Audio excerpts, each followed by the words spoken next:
Bilasizmi, ota-ona duosiga Alloh shunday bir kuch, qudrat berib qo'yganki, ularni duosi otilgan o'q. Har bir ota-ona o'zlari yeta olmagan darajaga farzandini yetmog'ini tilaydi. Ba'zan otasidan, onasidan shikoyat qiladiganlar bor, unutmang. Otang to'ng'iz bo'lsa boylab boq degan gap bor. Bilasizmi nimaga bunday deyilgan? Videoni oxirida aytib o'taman. Ammo haqiqat shuki, ota-ona duosi mo'jizalarga qodir. Hattoki aqli zaif bo'lsa ham, duo qilishni farqiga bormasa ham, o'zingiz qo'llarini duoga ochib o'rgatib turing. Mayli aljirab so'zlar og'zidan tushib ketsa ham duosini oling. Demang, ha endi ruhiy kasalda aytib qo'ydi-da deb. Ixlos bilan amin deng. Mayli hozir emasdir, balkim oradan yillar o'tar, lekin ishoning, baribir ko'rasiz ijobatini.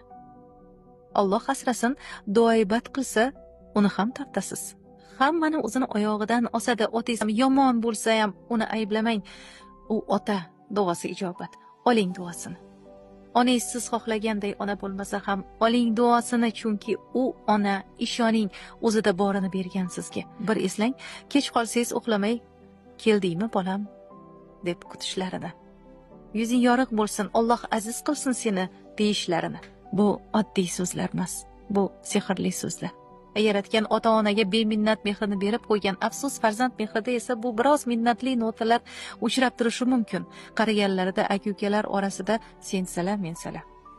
Vaholanki ota-onani ukaga tashlab chiqib ketdimi aka, barakasini ham ukaga qoldirdi, berdi.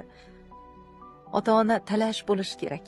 Men shuncha qaradim, endi sen qara emas. Sen shuncha qarading, endi men olib ketib qaray onamni, otamni deyilish kerak emasmi? Ota rozi, Xudo rozi. Jannat esa onalar oyog'i ostidadir. Demak, Allohning roziligini ham, jannatni ham padaringiz, volidangizdan, ularni poyidan qidiring. Tashqarida